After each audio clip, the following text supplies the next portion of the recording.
Baik, selamat pagi kepada Ibu dosen Nita Anggraini selaku dosen pengampu mata kuliah perilaku konsumen. Perkenalkan, nama saya Zikra Hanifah dengan NIM 220261201035 dengan nomor absen 30. Pertanyaan pertama, jelaskan tahapan dalam pengambilan keputusan konsumen. Model pengambilan keputusan konsumen menggambarkan proses yang dilalui konsumen mulai dari pengenalan kebutuhan hingga evaluasi pasca pembelian. Terdapat beberapa penjelasan mengenai tahapan-tahapan dalam pengambilan keputusan konsumen, yaitu terdapat 5 tahapan. Yang pertama itu adalah pengenalan kebutuhan. Pada tahap ini, konsumen menyadari adanya kebutuhan atau masalah yang perlu diselesaikan. Kebutuhan ini bisa bersifat fungsional atau emosional. Keinginan untuk memperoleh kepuasan atau status. Pengenalan kebutuhan ini dapat dipicu oleh berbagai faktor, seperti perubahan dalam kehidupan, rekomendasi dari teman atau keluarga, atau pengaruh iklan. Ketika konsumen menyadari adanya kebutuhan, mereka akan mencari solusi untuk memenuhi kebutuhan tersebut. Yang kedua, itu ada pencarian informasi. Setelah kebutuhan teridentifikasi, konsumen mulai mencari informasi untuk memenuhi kebutuhan tersebut. Informasi bisa dicari melalui berbagai sumber, seperti pengalaman pribadi, rekomendasi dari orang lain, pencarian internet, atau juga bisa dari iklan. Pada tahap ini, konsumen mencoba untuk memahami berbagai produk atau layanan yang ada di pasar dan bagaimana produk tersebut dapat memenuhi kebutuhannya. Konsumen dapat mencari informasi lebih lanjut mengenai fitur produk, harga, kualitas, dan reputasi merek. Yang ketiga itu ada evaluasi alternatif. Setelah mendapatkan informasi yang cukup, konsumen mulai membandingkan alternatif produk atau layanan yang ada. Mereka mengevaluasi berbagai pilihan berdasarkan kriteria tertentu, seperti harga, kualitas, kemudahan, daya tahan, atau fitur tambahan lainnya. Pada tahap ini, konsumen melakukan pertimbangan yang cermat untuk memilih produk yang dianggap paling memenuhi kebutuhannya. Penilaian terhadap merek dan kepercayaan terhadap kualitas produk juga berperan penting dalam tahap ini. Yang keempat itu ada keputusan pembelian. Setelah mengevaluasi berbagai alternatif, konsumen akhirnya membuat keputusan untuk membeli produk tertentu.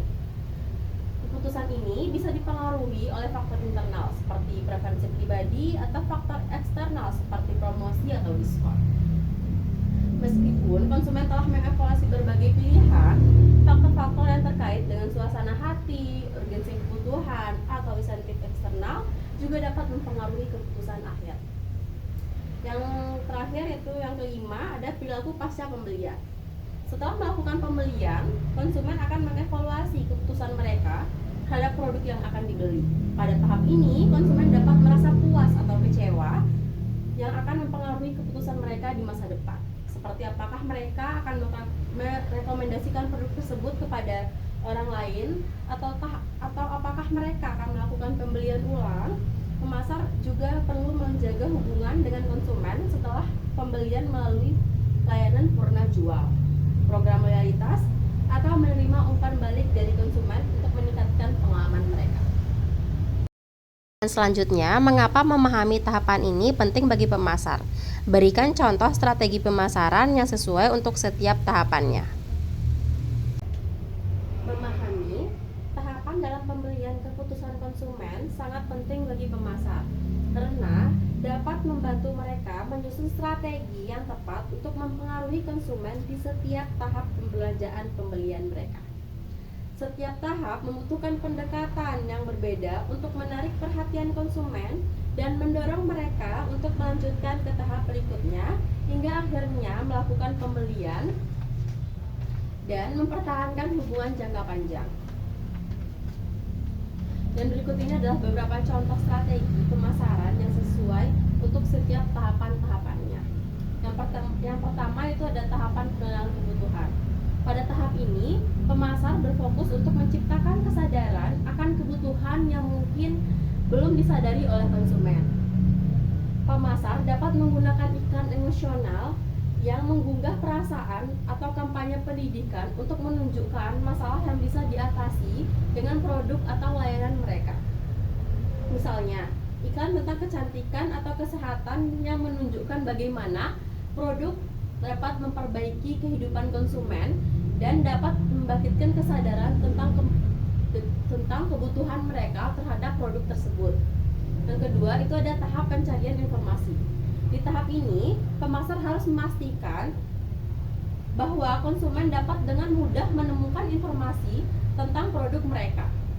Konten edukatif seperti artikel blog, video tutorial, atau panduan produk yang tersedia di situs web dan media sosial akan membantu konsumen memahami lebih dalam tentang produk yang akan mereka pertimbangkan. Penyediaan testimoni dan ulasan pengguna juga sangat berharga pada setiap tahap untuk membantu konsumen merasa lebih yakin dengan pilihan mereka. Yang ketiga itu ada tahap evaluasi alternatif. Konsumen mulai membanding-bandingkan berbagai pilihan yang ada, sehingga pemasar perlu menunjukkan keunggulan produk mereka dibanding dengan kompetitor-kompetitor lainnya. Salah satu strategi yang dapat digunakan adalah program perbandingan produk yang jelas, menunjukkan kelebihan dan kekurangan produk yang kita miliki. Diskon atau penawaran bundling juga bisa menjadi cara efektif untuk menarik perhatian konsumen yang tengah mempertimbangkan beberapa pilihan. Yang keempat itu tahap keputusan pembelian. Untuk mendorong keputusan pembelian, pemasar harus memberikan inisiatif atau promosi khusus untuk pelanggan seperti diskon, gratis ongkir, penawaran, atau menciptakan rasa urgensi. Selain itu, memberikan jaminan uang kembali atau garansi produk juga bisa memberikan rasa aman kepada konsumen dan mengurangi keraguan mereka sebelum melakukan pembelian. Penekanan pada kemudahan transaksi seperti berbagai opsi pembayaran atau proses check out yang cepat dan aman juga sangat penting untuk menarik perhatian para konsumen. Yang kelima ada tahap perilaku pasca pembelian. Setelah pembelian, pemasar harus berfokus pada menjaga kepuasan konsumen agar mereka menjadi pelanggan yang setia dan merekomendasikan produk kepada orang lain. Pemasar dapat menyediakan layanan portal jual yang responsif dan efisien, seperti dukungan pelanggan, pembaruan produk, atau program loyalitas untuk mendorong pembelian ulang. Mengirim survei kepuasan pelanggan atau meminta umpan balik untuk perbaikan juga dapat membantu memastikan bahwa konsumen merasa dihargai dan terus menjadi pelanggan yang setia. Pertanyaan yang kedua, mengapa kelompok referen penting dalam pengambilan keputusan konsumen? Berikan contoh bagaimana opini kelompok referen dapat mempengaruhi preferensi konsumen. Kelompok referen penting karena dapat mempengaruhi preferensi dan perilaku konsumen melalui norma sosial dan opini. Misalnya, seseorang konsumen mungkin memilih produk tertentu karena rekomendasi teman-teman atau influencer yang dianggap terpercaya oleh mereka. Kelompok reference juga bisa menjadi acuan dalam menunjukkan status dan gaya hidup.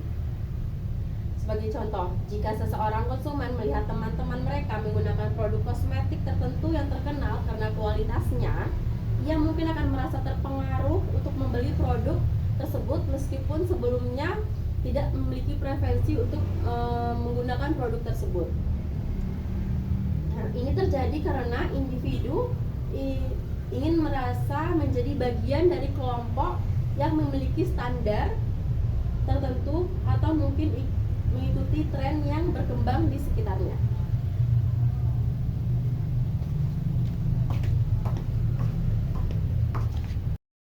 Pertanyaan selanjutnya, bagaimana dinamika keluarga dapat mempengaruhi keputusan pembelian? Jelaskan peran individu dalam konteks keputusan keluarga. Dinamika keluarga mempengaruhi keputusan pembelian melalui peran masing-masing anggota, seperti inisiator yang mengusulkan kebutuhan, influencer yang memberi rekomendasi, pengambil keputusan yang memilih produk, pembeli, dan pengguna. Per individu dalam keluarga ini dapat bervariasi tergantung pada usia, pengalaman, atau tingkat otoritas masing-masing. Sebagai contoh, anak-anak yang lebih muda mungkin tidak terlibat langsung dalam pengambilan keputusan finansial, tetapi mereka dapat mempengaruhi pilihan produk melalui preferensi yang mereka ungkapkan, seperti memilih warna atau fitur-fitur yang diinginkan, yang akhirnya mempengaruhi keputusan pembelian orang tua. Contohnya, dalam pembelian mobil keluarga, ayah mungkin menjadi pengambil keputusan utama, tetapi anak-anak akan mempengaruhi ayah tentang pemilihan fitur atau desain-desain tertentu yang mereka ketahui. Pertanyaan ketiga, jelaskan konsep difusi inovasi dan bagaimana hal itu terkait dengan pengambilan keputusan konsumen. Difusi inovasi adalah proses penyebaran produk, ide, atau teknologi baru ke masyarakat yang melibatkan 5 kategori pengguna. Yang pertama ada inovator, pengguna awal, mayoritas akhir, dan laggard. Proses ini terkait dengan pengambilan keputusan konsumen karena setiap kategori memiliki tingkat adopsi yang berbeda, dipengaruhi oleh manfaat, kompleksitas, dan kecocokan inovasi. Pertanyaan selanjutnya, apa peran pemasaran dalam mempercepat proses difusi inovasi? Pemasar sangat berperan penting dalam mempercepat difusi inovasi dengan menciptakan kesadaran, memberikan edukasi, dan membangun kepercayaan konsumen.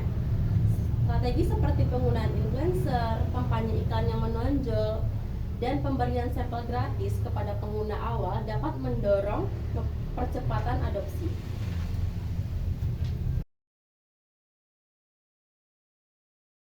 Jelaskan hubungan antara persepsi konsumen dan proses pembelajaran. Bagaimana penggunaan stimulus dapat mempengaruhi persepsi? Terbentuk dari informasi yang diterima melalui panca indera.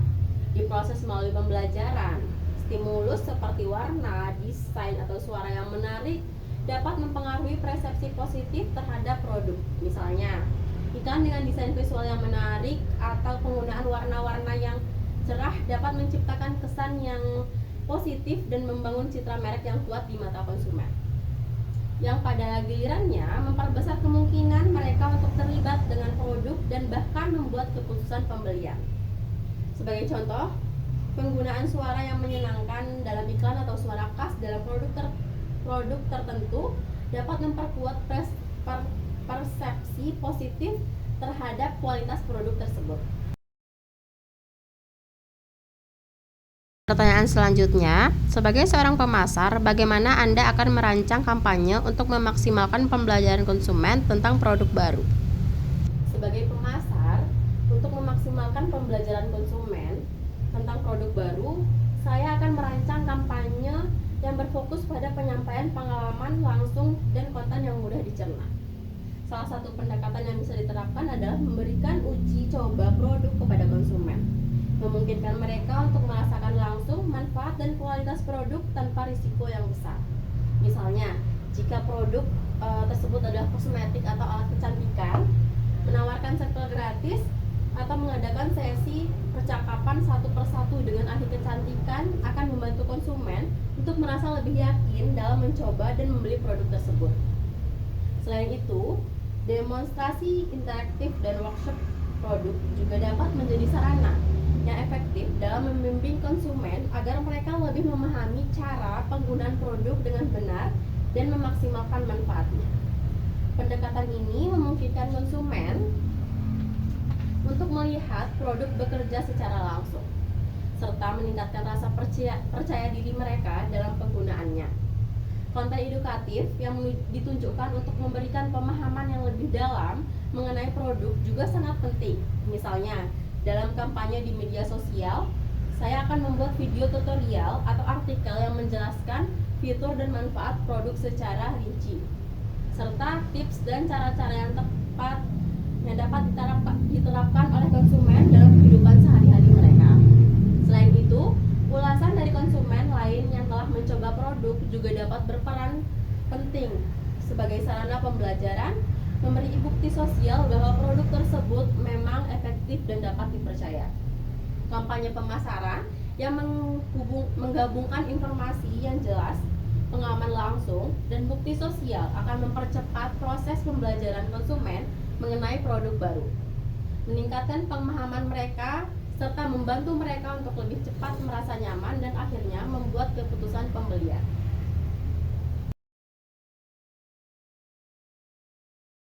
Baik, sekian jawaban yang saya dapat berikan. Maaf jika ada kesalahan kata atau maupun pengucapan. Sekian, terima kasih.